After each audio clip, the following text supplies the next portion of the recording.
But if YouTube's taught me anything recently, it's I can completely change my model of what I do, and I can completely rebuild myself, and it only takes 2 weeks. That's it. And that's pretty much what he did back in the day, and I hated him for it, but... Eric's right about me. I mean, that's just YouTube, I guess, at that point. Once you hit a certain point, no matter what you do, you can just change your algorithm. But anyway, regardless, BLUFOR... Eric's right about me. What is that? I only have an ego for marksman kills. That is it. That's the only ego I have. You don't even have any kills. Anyway, there's 2 defensive zones you see right here.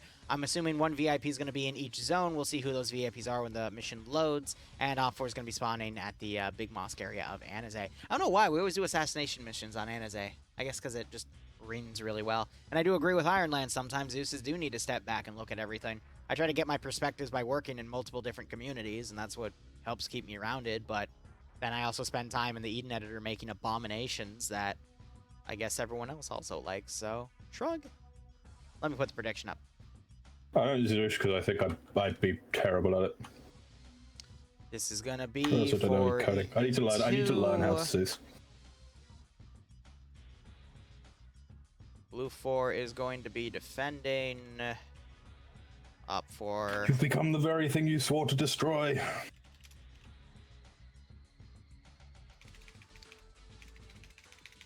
I've been so stressed all week. My jokes aren't the same. I mean, normally they aren't very funny, but I can feel it this time. I see. Regardless, I guess I'll look into my schedule about doing the charity thing, because if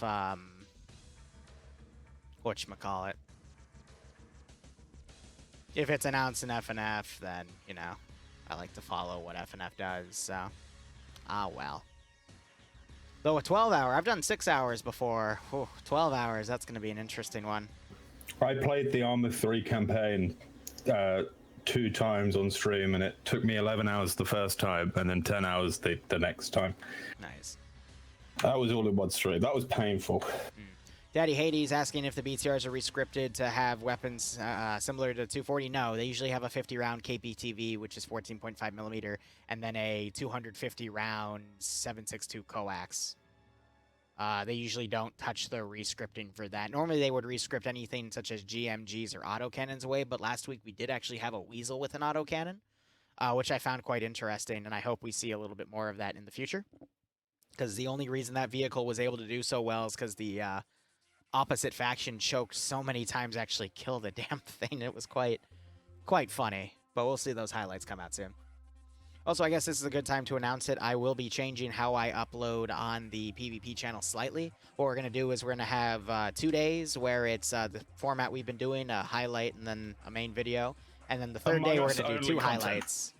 And then, you know, rinse and repeat. So just every third day is now going to have 2 highlights, just because I think the YouTube algorithm likes it that way. And, well, I'm trying to cater to that algorithm now a bit more so I can He's lying get my to you. revenue streams back up, to be Among perfectly Us honest. only. Shut He's up, lying. Dream. It's Among Us only. Mabro Reed giving Iron Lance a sub. Nice. The announcement seemed to be like 5 minutes delayed. I guess that's just a server issue for Stream Elements right now, or the bot that I guess Twitch oversees. But regardless, thank you so much. I know Iron has been here in and out for years, making sure I am still alive, and it's always a pleasure to see him drop by. Hope you are still doing your medical stuff, Iron, because every time I'd see you play, you would take a medic slot. Regardless, Marbu, thank you as well. Hope you both keep enjoying the operations. Hope you get a nice kick out of watching this scenario.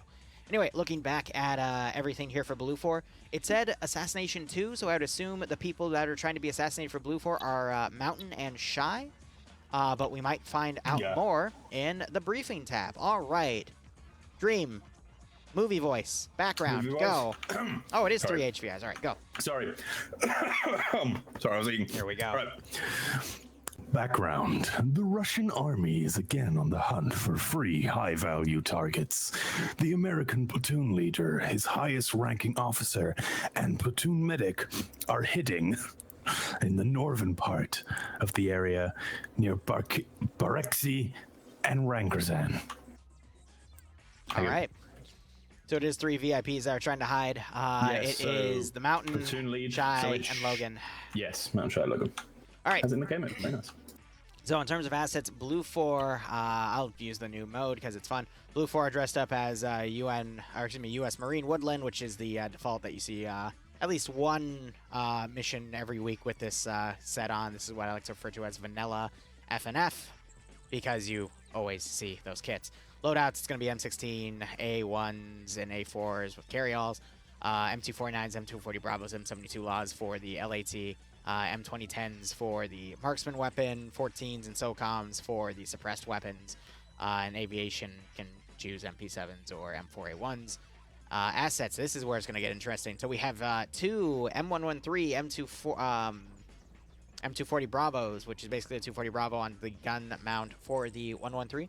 You've got two open transport trucks and then two M2 Humvees. Not shown in the assets list, but I know that they have because it mentioned it, is a mortar with 6 HE rounds and 6 smoke rounds. Both sides get that mortar. Where is the mortar? And I'm trying to find it now, but I can't seem to. Unless it was written out last second, but then they would have written it out of the mission command too, right? I'm going to quickly look on OPFOR, see if I can see a mortar on their end, because maybe they removed them. just ask Yeah, Mountain, where is mortar? Where mortar? Because I don't see it on OPFOR side either. Like normally you'd see like some ammo boxes for the rounds. They might have removed the mortar. On people back. It's on people's backs. Okay. Okay, so if you go to BLUFOR loadout, maybe it will be. Interesting. We'll go back to... Oh no, it's on the CSW. Mortar, tube bag, and base plate in the Delta side. Gotcha. All right, in Delta's group. Cool. All right. And then for OPFOR, I'd assume it's also going to be in Delta. Yep. All right. So we'll make an extra note on Delta to see who has what there. But otherwise, we've got Green Thumb commanding Alpha Squad. He's got members of 1RCC and AA in Alpha HQ there. Bravo, we've got the 82nd cab guy commanding. I always call him that because his name always gets cut off. It's it's Arcane, the false Kane, because the real Kane is with Pepega. He's got Misfit, Haj, Zenrik, Raven, Persian MO, Admiral, Skipu, Pingus, Solik, Membear, or it's Mimi Bear, and X Steel. Charlie has your Pepega Pirates members. Still no sign of legal action. We still have Arma, Jesus, Kane, Vince roster. Michael Kekir, Guy Fieri, Flux Coda, Cossum, and Mobile X, who I don't think is a member of Pepega since he was fighting against them last round. Delta, we got McCarthy, Jonathan, and Martin. Delta 2, we have Dooley showing up to be with Bayant, and then we got Otto Visky and Bald Eagle, and Yuri alone in Bravo 1. So Delta has the mortar, and I'm trying to look to see where that mortar backpack is, but I actually don't see those backpacks anywhere, so maybe BLUFOR isn't going to field a mortar today. Interesting. Could be wrong, but it looks like instead they're just fielding general infantry assets instead. G-Legs is going to be the sniper, and Nordic and Olaf are going to be the suppressed shooters up in X-Ray. That's where the rest of AA went. They went into X-Ray there with Jib Style leading. Otherwise, OPFOR, looking over to them, we have for their setup, I believe it's going to be vanilla OPFOR. Yep, Russian EMR. Loadouts are going to have AK-74s, RPKs, and PKPs. I don't think we're ever going to see a PKM in the OPFOR's loadouts again for the Russian stuff because they replaced it with the RPK. RPG-26 for the light anti-tank, the T-5000 for the recon element, and then the suppressed shooters get either the AS Val or 45 round magazines with an AKS, and then crew get the PP and the AKS as well. Assets, we have 4 transport UAZs. Those can carry, I believe, 7 people at once. 2 UAZ DshKs, 2 Gaz trucks, which can carry a good chunk of people. Actually, it tells you how many. 13 with 1, and then 2 FFV seats, which... I forget what FFV stands for. And then 2 BTR 80s. I mean, those have a lot of room there. You okay? You have something to share to the class? I just got so Eric just put in a hydrate command in my chat. So I turned my camera on and put a dollop of ketchup in my mouth out of the bottle, and then drunk it. It's a very poor idea. Okay. Anyway, Platoon HQ for OPFOR is going to be Vagrant, who is one of the veteran commanders of TSB. He likes to... Don't get any ideas. Why are you making me Hydra? I'm not doing that. Freaking Vagrant commanding Platoon HQ. Maz is going to be his 2IC, grabbing the Platoon Medic. Banks is going to be leading Alpha HQ. Tolly and Anders, I think they're going to be the BTR crew under Alpha, escorting them directly. Though I do see that some of them are also in transport trucks right now, so it might be a little bit of confusion. Also, OPFOR do have SVDs for Marksman, and their mat weapon, I believe, is going to be the RPG-32. Tackleberry, 2600, Zager, you mentioned, Ash, Mackenzie, Swilla, and Rory taking Alpha 1. Alpha 2 has Norris with a PKP. He is does his best with machine guns. Zapata, Freddy, Korvac, and Dogfor, also under Alpha 2. Bravo HQ has Scandi Recon, Azariah, Falcon, and Iceberg. In that group, looks like Falcon and Iceberg are going to be crew slots for a BTR. You got the rest of Scandi under Bravo 1, Naf, Cyander, Purton, Gabian, Whiplash, Cullis, and Nim taking that group. Mita leading Bravo 2 with Tymic, Alvin, Despo, Syac, Lurch, and Nemesis also grouped up with them, probably because Bravo 1 didn't have any more room. These guys above Nemesis, I like to mention them because they also play in OFCRA every week, and I like to think that the more communities you play in, the more well-rounded of an experience you have. Therefore, it makes you a better player overall. Otherwise, we have 1RW with a large group of representation within Charlie HQ with Burt leading. And we got 4IB with Stark playing as the team leader for Delta 1, led all by Skipper with Freyja and Wheaton under Delta 1 as well. And then X-Ray Convoys, TSB. Of course, it would be TSB to rename themselves. Sam, Reaper, Carrie, Lolo, Seismo, and Wolf playing under that group. Now I will hydrate. Catch up. Yes, I am catching up to you. Anyway, regardless. Okay. So, I that was believe BLUFOR have the 15-minute safe start time to get their 2 VIPs into one of these 2 zones. I find it ironic that the U.S. forces started in the Osama bin Laden compound, but c'est la vie. They've just been there and they've missed him. So we have they have a little town right here to the west. Some pretty good internal areas. You can hide. There's a few nice hiding spots within the tubes you can put people if you really want to get desperate. You can also look for some really low-hanging bushes, or the tall grass is also a good suggestion to try to stash someone away. In every assassination mission, I've seen dirty tactics utilized, so that's what I would root for. And then to the northeast, you also have another town. I would imagine BLUFOR...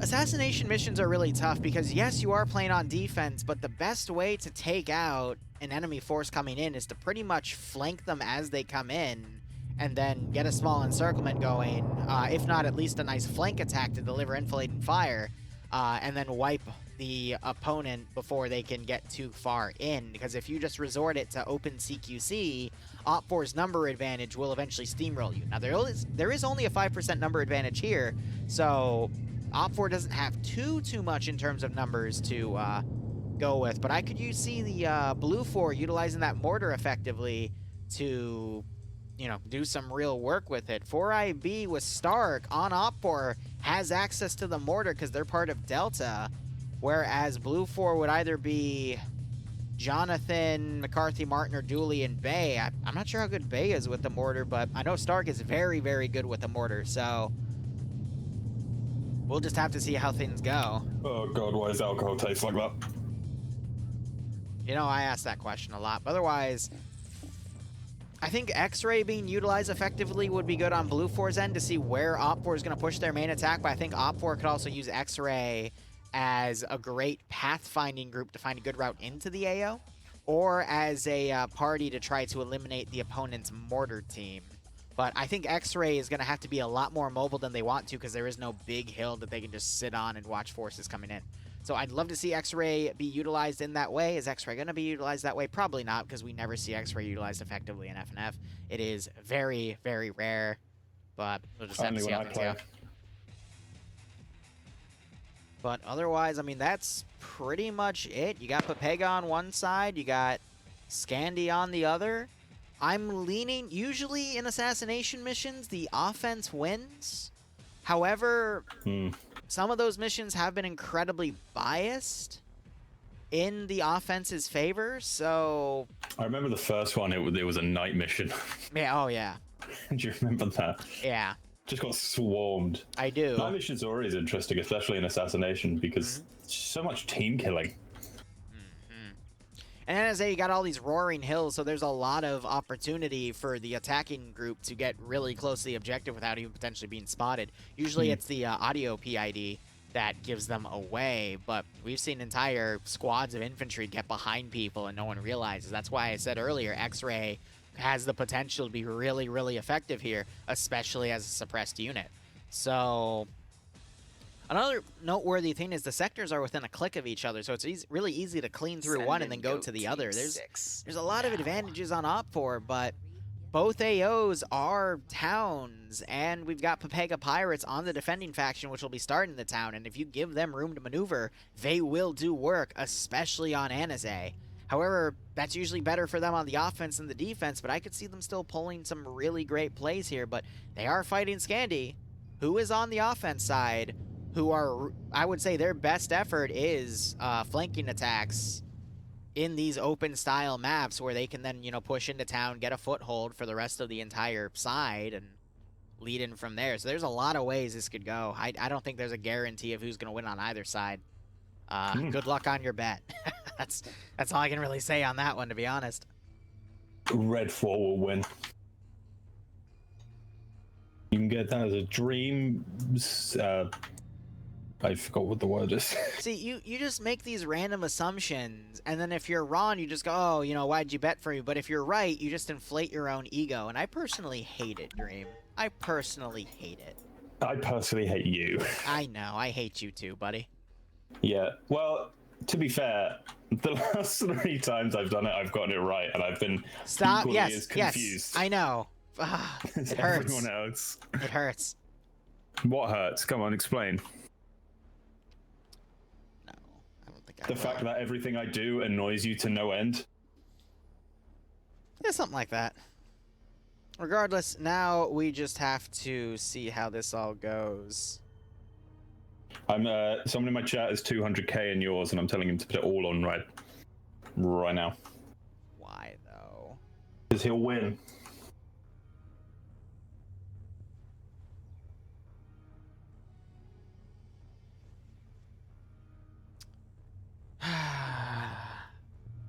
We do have a lot of room for maneuvering this AO, so OPFOR is probably going to pick somewhere. I don't think they're going to go right to the fob. That's a little too close to BLUFOR spawn. You can imagine BLUFOR might set up in the fob itself. So just based on the map alone, OPFOR could set up probably northwest of Anizay, somewhere in here, to set up that mortar, and then just slowly creep things in, or maybe wait on setting up the mortar, get a little bit closer, and then set it up somewhere maybe around the FOB or in, depending on whether or not BLUFOR concedes it. But I think BLUFOR really needs to focus on doing some early raiding on OPFOR's push to just try to get some free kills in to nullify the number advantage. Because 5% could be nullified very quickly. That only takes like a few glancing shots at a full transport truck or BTR to get rid of that advantage. So we'll just have to see. There's a lot of ways this could be this could fall, and I'm curious to see it. Yeah, well, I definitely think this Bravo HQ, this pretty big force, is going to make their way over to the FOB. And the FOB is, it has its pluses and it has its minuses. Because getting there, you have a good sort of point to look out in each direction, find out, see if you can get a long range. But if they do surpass your lines and get behind you, you are then at the, you are at the deficit there. All right, round has started. We already see one OPFOR vehicle pushing through the rest. I would hope that's recon. Yeah, it's very easy to tell if it's recon. Yeah. So I do like that recon's already being sent ahead, but they're being sent in one direction, and OPFOR is sending an entire push in a different direction. We're probably going to see them try to run up the left side, which isn't a bad idea. I'd like to see recon be more of a pathfinding element or something to run in the middle to prevent, or at least give early notice. They wouldn't be able to prevent BLUFOR forces coming in to potentially hit the convoy. But X-Ray, all of OPFOR, they're just going to do this blindly, probably hug the left side of the map, and then try to deploy all the way on the left and do a line push from left to right. Every assassination mission I have seen where OPFOR does this strategy, they win. Or at least the attacking faction. Bravo HQ just knocked down 3 of have to see how things go. The gates on the outskirts. which is just great. Yeah, so they are going to set up in this fob. I mean, it's a really good idea to control that fob, but it is a big one. There's a lot of blind spots if you are only have, yeah, a small amount of forces here. I think BLUFOR should push past and try to find OPFOR's push, but I see exactly what OPFOR is going to do. They're going to dismount on the left side of the first sector and just push in a big battle line and just dominate this AO. And BLUFOR, because they're forced to divide them on 2 separate sectors, they're not really going to have any counter to it. The only counter is to preemptively try to hit that maneuver of forces as they come in.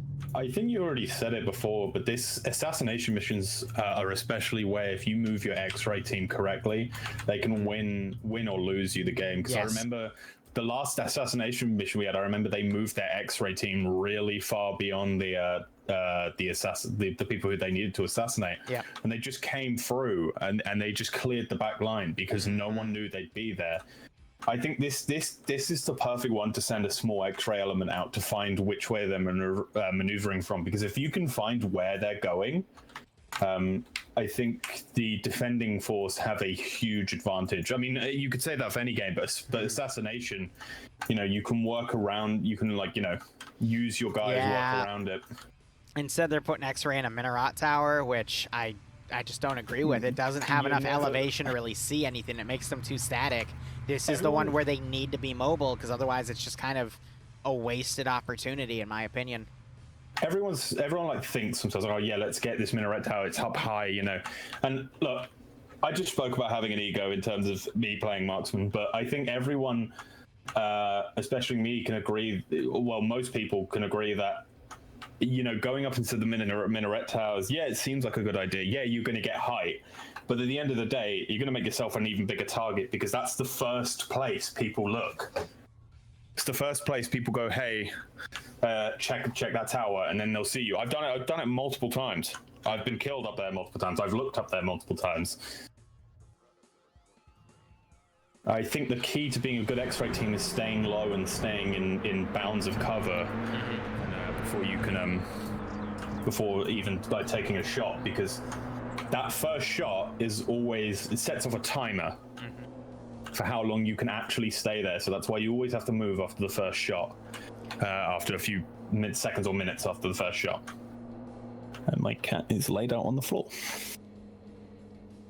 I don't think either side's really utilizing their X-ray effectively, because they're just going to send OPFOR X-ray on the other side of the assault and try to hit from the rear, but they're fighting against 2 defensive objectives, so they're just going to end up running into an area that's fully garrisoned. I think what they're thinking is they'll pull all of the garrisoned units to the other sector, but when have we ever seen that really be a thing in FNF? OFCRA, it happens. FNF, you normally don't see like an entire force be pulled from an area for then a small strike team to go in and hit, so I don't know. Maybe they'll trade evenly and freak everyone out in that sector. Maybe they'll force a pullback. But I just don't really see X-ray. That's if they actually decide to be offensive too, but who knows? Maybe they'll break through, but they are fighting Papega. There's no way for them to know that, but it's a tough call. I'm interested. What do you think? Sorry, I'm stroking my cat. He's on the floor. Playing with your pussy. Got it. Yeah, my black pussy. I see. So what do you think? Do you think a pincer move is better for this assassination mode, or do you think it's a full assault is better? Well, normally a full-on assault for an objective like this would be fine, but the target can't leave the zone, so you can pincer it. You can leave space for them to pull back, but they can't leave the VIP. So they're not going to do a pullback. Like a flank attack is just the easiest one. Have them come from the southwest and southeast. I think a really effective strategy would be pincering one and go from here. Objective, taking it out, wiping out, and then moving as a mass force to insert. That's what they're going to do. That is the strategy that every assassination, I guess not everyone, but every assassination mission that's had the offense faction do something like that has won the match. So I think we're just going to see that happen again. Now I do a bit of a mixture of the both. Then I do like what BLUFOR set up here, though. They have Bravo HQ out in the open. They could eventually then move in and flank the attacking force and start causing significant casualties. So by the time that the first sector is cleared, they might have OPFOR whittled down to the point they can form a solid defense at the second sector and move from there. Because look at these sectors, too. The numbers are clearly in favor of the southern sector, but the northern sector has Papega. Best community for CQC in this situation, in my opinion. So you could just have your veteran troops ready to go and clean up the remainder of the forces, because let's be honest, Papega, we've seen them take on odds like 4-20 and still almost come out on top. The one I'm referring to on Gulf Coast, they still lost because they accidentally shot each other, but I think if they didn't do that, they would have won it. But they killed like 20 dudes in a compound that were slowly coming towards them on defense. But if they just... Was that when Papega Pirates killed each other? Yes. At the last minute clutch? Yeah, I think they shot Guy Fieri, or Guy Fieri shot someone, but regardless... They were doing really well, and then that one shot just completely... They have shown in the past that when they're fighting trickling forces coming in, they are completely on top of them. It doesn't matter who they are. Could be any community, even Scandi, they will still come out on top. But I think that's what they're trying to set up for right now as a possibility, because BLUFOR doesn't know which side's going to be attacked first. But look at what OPFOR is doing. They are going to do a pincer maneuver here, coming from the south and the potentially the northwest. So probably southwest and southeast based off of where the infantry is coming. That's a great strategy here. And that does leave BLUFOR's Bravo element not a lot of wiggle room to maneuver. They could still hit the southern pincer coming in, but they're going to have to be really, really quick about it. This is what I said. That's what this FOB is going to like make 10 times harder, because now that they're here and Red 4 have now just surpassed them, they're going to start attacking in this pincer, and then while Bravo will kind of come up behind them more to one side, I don't think they're going to have the maneuverability to come up and actually make a difference unless they go for the long term, move south and then go west, coming in through the back of them. But it'll just go down to how Mountain actually plays this next one. It seems they're actually about to attack the command post first. I'm going to look at BLUFOR, see where their VIPs are real quick. So we have Mountain in the southernmost sector, Shy in the farthest sector, and Logan also in the farthest sector. So I think they did predict that the southwestern sector would be hit first because they're keeping 2 VIPs in the farther back. And I just noticed there's more ease in the recon element, which is quite funny, but it is interesting. So Greg has actually, I think, spotted the Red 4 push. He's kind of looking that direction. Yeah, he's definitely spotted him. Oh, yeah. So what I'm curious about now... Oh, and there's his first shot. Is this going to pull BLUFOR to set up defensive lines towards the northwest to leave them vulnerable to the southern push? How is BLUFOR going to respond to this? We need to see Bravo HQ get ready to go on the offensive here, because if they just stay static, I think that's the nail in the coffin for BLUFOR. The problem here now is Greg has taken his first shot while they're still approaching, which completely, it just gives your position away. So now X-Ray are going to have to probably fight against that force coming in, but now they do know that they have a Red 4 push coming in. So when they find out they also have the Red 4 push coming in south, it will help them. But I just don't think, look at this huge Red 4 force coming in. And I don't know. So you actually have, no, Fred's not, where are the mortars? BLUFOR's mortars. They be with Delta.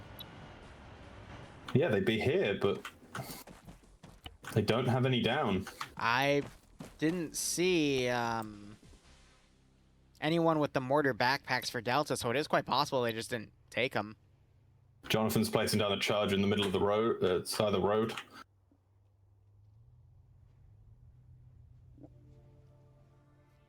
I kind of like that. Put the explosive trap down after you know where the enemies are coming from, then you can set things up. I think not using those mortars are going to be quite a detriment. Interesting. So the HVTs can leave the pink zones, but then their position will be revealed. That's kind of cool.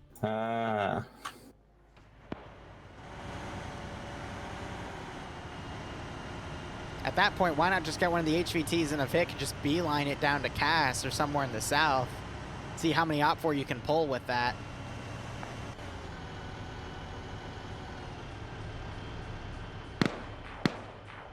See, now Greg's been shot. I was just talking about it. That first shot Greg took started a timer, and now that time is up. He now has to completely abandon that position and maneuver in a more dangerous like, you know, has to maneuver out dangerous places. Bravo now. HQ pushed some of their units. 113 just taken out. Where's this? Down by the southern element. BLUFOR maneuver was maneuvering some of Bravo HQ, I guess, to go flank that attack, and they ran right into the other pincer. That's one not good survived for from that. BLUFOR. Yeah, that's driver and gunner both dead. They were... Who were they? Yeah, right, Mal. And I was tend to Steel try to give and some good Fury. advice here, you know? All right, so now BLUFOR knows that there's a southern attack. They still have a lot of Bravo that they can still flank that attack now that they know where they're coming from. A loss of a 240 113 isn't a big one, but... This is where the mortar would have been so Yes. good. I think this is why the mission maker put a mortar in. Yes. Because once you find their push, You can start raining the hate on them. And I think BLUFOR have completely messed up not using it. Yep. And then I think OPFOR have also messed up by not bringing it because they can just... Wait, as I say that, Stark is on a mortar. Stark's on a mortar? Stark's on a mortar in Delta 1. Stark's on a mortar. And Stark actually knows what he's doing with it, so... Stark is actually currently somewhat facing towards the first objective. Yeah, he's ranging a shot. Also, I'd like to say that losing the lunchbox, Vic, isn't bad. It's the people inside it, I think BLUFOR more have to worry about, because... Yeah, stealing Uri. Two guys, I think it's worth it to get that recon data to know that that other side of the attack's coming. Oh, yeah, it's but not a bad they don't have any trade-off. way to then deal with it other than moving Bravo, but Bravo is slowed down a bit, and you don't have a BLUFOR mortar to counter. At least I don't see one coming up right now, so... Come on, Stark. Oh, Stark's fired, I think. I don't see a tracer round in there. No, there he is. He has fired. It's all the way up there.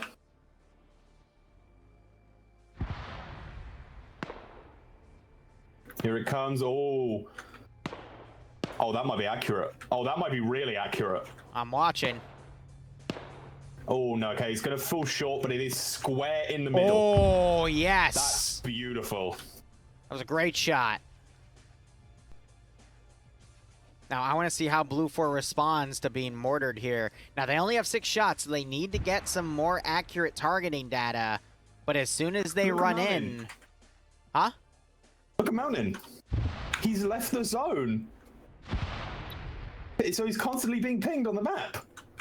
Okay. I find this interesting, because I did mention 5 minutes ago, what's stopping BLUFOR from getting one of their HVIs in a car and just driving all the way down to Kos? And you're already actually seeing a UAZ DshK Bravo HQ. It's TSB. They're going to go pursue him. If BLUFOR Bravo HQ could just come along and just save Mountain from the Vic chasing him, it'd be so much better. I think Stark... That's kind of funny.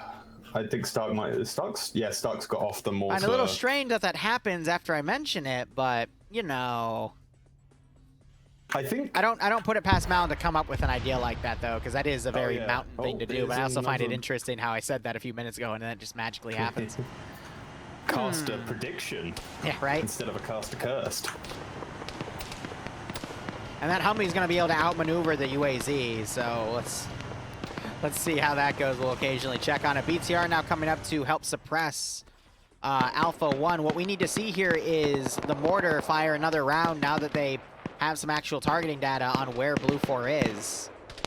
That's where it'll be the most effective, in my opinion. He doesn't sound like he's firing anymore. I think Stark has stopped. Yeah, Stark stopped firing now. Yeah, he's holding for now. He's actually injured. Huh. I think it just jumped off the... Oh, there we go. Oh my god, the UAZ. Why are they dismounted? It's because they hit a rock. And damaged both of their front wheels. Yeah, Mountain's going to be able to just drive freely around. I figured something stupid like that might happen. Now, we are seeing a little bit of X-Ray trying to form a nice blocking position. Might be able to catch some X-Ray, OPFOR guys out in the open on the north. As OPFOR, I don't know why they're pushing those forces up that way instead of just directly in the zone. This might be a little bit of a misplay by OPFOR. because this is just a waste of manpower. They should be committing everything to that original push. We had another mortar round come in. It was a little long, but at least they are thinking about hitting this position with mortars. That's a good call. 4 rounds left. He's firing it and then getting out of it. AT was just fired. It landed a little short of the BTR. Looking back at the car, Iceberg ran over, I think because they saw him coming, but they didn't come close enough. It looks like we do have a truck. It's Maz driving a transport truck back. Might try to give the spare wheel to that DshK car. Here it comes. Oh, he got green thumb. He got green thumb with the mortar. Nice. Platoon HQ is about to drive right up to the DshK. But they weren't set up in time, and Mountain just drove right past it. Oh, now he's driving straight towards Platoon HQ. It's Maz and Mountain. Yep, Maz quickly dismounts. Mountain takes a sharp left. The other UAZ DshK! Uh-oh. No. Uh-oh. Mountain veers left. Skip and sides jump out. Oh, It's a game of cat and mouse. Oh my god. In the worst position possible. Oh my god. So Stark got a mortar kill. Nice. Yeah, well, actually, Green Thumb's knocked out, but yeah, I mean, he just failed his wake-up check. You're seeing HE rounds landing in these buildings now. Look at this. Look at this shitty little bunker Fred made for his mortar. It's the anti-mortar bunker. Oh, mortar round was just fired. Where'd it go? Where'd it go? Where'd it go? More to the right of Yes, I love our mortar camera. But we have a mortar camera? Yeah, you just watch it and then you watch it fall. It's called the mortar camera. I know it's not really a mortar camera, it's not but really much of a mortar camera. I know. You're just following the mortar. I'm just. Oh, there it comes. Oh, this might be. Oh my god, is it gonna hit Russell? Ah, nah. Wounds K, but yeah, it's very danger close at this rate. That's the 4th round, maybe 5th. They need to hold on those rounds at this point. But yeah, OPFOR is just gonna steamroll this position. Yeah, green 4 of red 4 of just. And the goose chase to the south is still going strong. Good god. Hey, Galway, how you doing?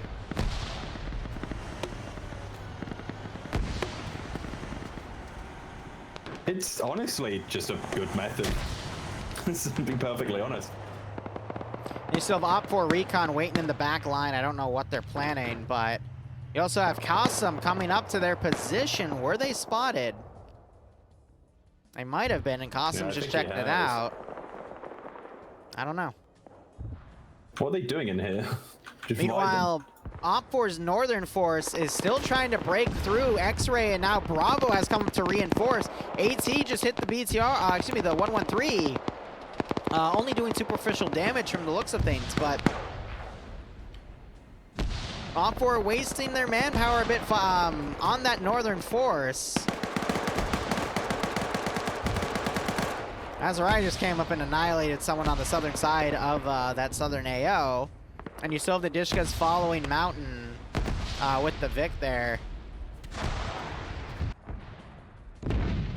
You have multiple mortars rounds being fired. I'm not sure if those are smokes or what, because I do see some massive smoke billows here. So I think those are mortar smoke rounds. Just, yeah, dazing BLUFOR here. Yeah, I think BLUFOR have just been...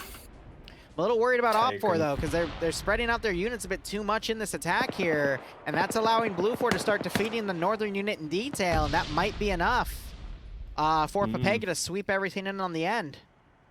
If you're going to do a flanking, excuse me, a pincer move or a battle line. Lolo. Why is Lolo all the way back here? He hit a rock. Hit him, Lolo! Oh my god. What are the odds? Oh my god. Lolo just sniped BLUFOR ground command. Just a random guy. Just a random guy out here. Just kicks his body out. What are the freaking... Welcome to Friday Night Fights, where the odds are never in your freaking favor. All of that cat and mouse only to hit a rock and then just get sniped from 20 meters away. That's funny. That's funny. Dude who's all the way to Oh my god. east. It's not. It wasn't random. Lolo obviously knew he was coming. Yeah, because he was marked on the map, but I mean, out of everywhere to crash into a rock, you know what I mean? Fred just threw a grenade and blew Skip up. Amazing. Korvac ran up and killed him. Skip trying to backpedal, and Dog4 just unloads the PKP in him. Is Skip Greg's friend? Straight up pulled a Franz Ferdinand. And now we're in World War I. Becky blowing away an OPFOR guy. Comes out with the 240 Bravo under heavy fire. I think just ran out of ammo. Tries to run to cover. Only to be taken out by Dog4. Dog4 running down as he's suppressed by Orcor. But Freddy firing on Orcor to make him pull back. Meanwhile, back over here, Spiky knocked out by Nemesis. Indigo Fox trying to run around behind Scandy Recon's line. Might run into Iander back here, who is looting, but he doesn't check his left. Indigo Fox putting some shots on Albin. Albin turns around. Has a PKP. Indigo Fox crippled and knocked out. Heard some explosives go off. Not sure if they got anyone. But yeah, that's that southern sector pretty much swept. We still have Arcor. But over to the north, we got BLUFOR and OPFOR forces very close to each other. Korvac just ran into... I think Fred or someone put a mine next to Korvac's corpse. Nice. Azariah taken out by Arcor, but is quickly brought down by Nimia and someone else firing. It might have been Lurch or Albin. Korvac got fucking mined by a random mine placed right next to the Humvee. Amazing. Now you got OPFOR Charlie pushing BLUFOR Bravo here. BTR's also in the area. We have some marksman shots being delivered by Olaf here. No, he's a suppressed shooter, and he's trying to get some headshots here. There's a dead BLUFOR guy in the mix right there, interestingly enough. Some grenades going out by the BLUFOR guys. They're a little on. Saddam's body knocking over the wall, revealing Aziz. Zenik now trying to get the kill, but taken out by Sanchez. Olaf is firing a science weapon into the back of these into that guys. group. He knocked out Saddam, which took that wall out. Pierce now vaulting that wall. A lot of smoke in here. You're firing small arms at the BTR, which is kind of cute. Admiral trying to pick off Pierce, but Pierce gets him. Admiral takes out. Here comes And the BTR. About geez, to how crash ran into the there. wall. Meanwhile, on the far end, X-Ray is contending with members of, I would assume, Papega. Kane is up there. Who else is up here? Oh my god, members of Scandy Recon. Banks' BTR just driving through the walls right now, taking them all down. Firing, So skirmish I think, out trying there. to finish Admiral off. Yep. Has anyone here got any AT at all? I don't think so. I think they're just hiding at this point. Tin, thanks for the 42-month resub, my man. I hope everything is going well with your family. I hope you always get a nice kick out of these operations. I hope you get a nice kick out of this stream. It is Always a not pleasure to see you looking around here. for BLUFOR in this area. Misfit taken out by Rory. A great keyhole there. And you still have Olaf putting some suppressed shots in the backline of these OPFOR units here. GL, Pingus just trying to shoot. I think Pingus just took out Rory. Yeah, he did. Nice. Meanwhile, looking over at the skirmish here, Kina's gone down. It's just Koda and Qasim, and most of OPFOR are still up back there. Looks like they're remounting in a Vic. AT hit Schultz BTR. It is cooked. Who shot that though? That guy. Oh, yes he did. So X-Ray. Yep, McCarthy is part of Delta, so Delta has pushed up their infantry here to help counter this. BTR's dead, yep. You still have Ahmad up here, but Misfit's battle buddy went down. And you're seeing more mortars landing in the town itself. I thought Stark was out of HE mortars because I thought it was only 6 times, but I guess that was a lie.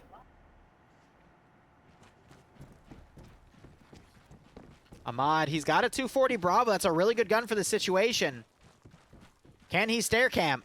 Newton runs up as he throws a grenade and was unable to pull the trigger on his gun. Pierce avoiding the grenade explosion. Still taking a little bit of damage, but that was just poor timing on Ahmad's part. But at that point, you can't know. You just can't know at that point. Yeah. Because footsteps are footsteps. That's why you really need to be pulling that security. And if you see movement as you're throwing that grenade, you need to pull back, let that grenade finish, and then immediately hold the trigger down. Yeah. So we have a little bit of a lull in the combat. BLUFOR, I'm going to be honest, looking a little tight here. They still got Pepega. They still have 2 of the VIPs in the northern group. But, I mean, it's just been a little unlucky for BLUFOR, especially considering what happened with Mountain. And really, this can just go either way at this point, but it's looking like it's in OPFOR's ballpark here. They just have so many forces still alive. They still have a lot of their assets. They utilize their mortar pretty effectively in that first assault, and I don't think BLUFOR has their mortar. But just look at the roster. All of Alpha for BLUFOR is dead. All of Bravo for BLUFOR is dead. We've had a few casualties in Charlie. Looking at OPFOR's roster, you really don't see any skulls compared to BLUFOR. So I've just noticed Stark has trickled units here and there. Stark has actually abandoned the mortar, moving away. Yeah. So Red 4 don't actually have any mortar anymore, unless they have managed to somehow find BLUFOR's mortar, which I don't think they will, but that would be incredible if they did. You never know. Hi, babe. I wonder how many more mines are around this place. I don't know. Well, I personally think it's still quite even. Obviously, it's Pepega Pirates over here, and we obviously know Pepega Pirates are very good at defending, very good at killing each other in their last defense. But I think this can still go 2 ways. I think Red 4 obviously have. I think they have the. Don't get me wrong. I agree with you. I think BLUFOR could still pull it back, but it's currently looking. It is in OPFOR's favor, yeah. It's in OPFOR's favor, of course. But you have to take into the fact who we are seeing here. We're working with. Like, we do have 22 minutes left on the clock. OPFOR is dragging their feet a little bit. I think they're regrouping and trying to figure out a plan of how to push this, considering they have recon and some elements of whatever Scandia Recon's unit is, which I believe it's Charlie. Nope, it's Bravo. So they're over on the right side. I don't think the 2 angles that I'm seeing through here are a good idea. I think they should go back to supporting each other from relatively close areas. So we might see those units pull around. X-ray reinforcing OPFOR might help stem the tide, but I don't know. I actually didn't take it into consideration because I just completely blanked on it. I just remembered this is actually this is assassination, so it is very different. So I think that pushes it even more in Red 4's favor. Just I say that Coda completely annihilates a Red 4 guy. Sorry. So that's another reason OPFOR is dragging their feet on the other sector. They have to fully sweep it just to make sure that there is no VIP still alive over there, because if they miss it, it's probably going to be too late to go back there and take it. No, we have about 21 minutes left. Yep. So I think Red 4 can just take their time a little bit more, get set up into their next position. Yep. Oh, AT goes out. I would imagine now it's just up to Shy and Logan to be hide-and-seek champions, channel their inner Osama bin Laden, and to be fair, hunker down somewhere. We know Logan as a player, and we know he likes to do those very cheeky, very sneaky plays. Yeah, so I'd imagine he is going to find a good spot to go in. More AT coming in, trying to knock out some of the buildings where they saw BLUFOR movement in. That's pretty smart. Korvac in a Great rush. knocked out on Freddy by Otto. Korvac's rushed in with a Humvee, probably hoping to pretend to be, get them fooled that this is actually just a friendly Humvee, when in reality it's definitely an enemy one. McCarthy vaulting over with AT. As the Humvee is stuck, McCarthy taking the AT out and bitch slaps the Humvee. Yeah. Wonder if that cook-off will destroy the building. Nah, Humvees don't generally have an explosive cook-off like that, unfortunately. Okay.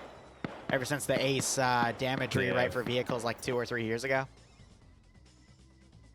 So I see what OPFOR is trying to do, trying to sneak units in, trying to have a little bit of chaos, but BLUFOR is doing a great job of just picking those units off, and every unit they can pick off early is going to be 1 less for the main attack. That's great. BLUFOR have just a bunch of randomly placed units around, which is working really well in their favor. I have realized Coda is no longer visible. I don't know if he pushed back or if he did actually get killed by Falcon, who's the closest there. You do have Corsum also just out here. Coda, he is still alive. He's all the way to the north now with the 240. Jesus, he ran. You got Sam from Recon running up. He has an AS Val, which means he picked it off of a dead friendly. Those AS Vals are really good at this in like CQC stuff like that. Server yellowing. Oh, server yellow chain. Oh, no message. Uh-oh. No winner. The server wins. This hasn't happened for a while. Yeah, no, it's been quite a while since the server crashed. What? Yeah. There was nothing crazy running. At that point, I think of those server boxes. I think the server box just had a heart attack. Maybe the server's burnt down. Night Owl just came into my chat and said, "Dream, you broke the server." Apparently, it's my fault. Well, of course it's your fault, but of in all course. actuality, I want to know. Yeah, I'm kind of interested why it went down because nothing crazy happened like, for it to go off. It didn't even do this badly when we did the Vietnam month. So there's literally next to nothing happening in this one. So I imagine it's just the server. Yeah, box I think the having server issues. box or the host provider had an issue because there was nothing crazy going on here, to be perfectly honest. So yeah, so it had crystal clear frames, and there was nothing. There was only one smokestack as well. Naz poked me and said BLUFOR Thanos snap. Unfortunately, this means we have to refund the prediction, but yeah. Server installing Windows 11. Stand by. We're not going to restart the round. That's pretty fun. Well, that's a shame. Because that was going to turn to a really good round. I mean, BLUFOR was holding firm, but oh well. Yeah, I think, well, there you go. AFNF over forever. Bye.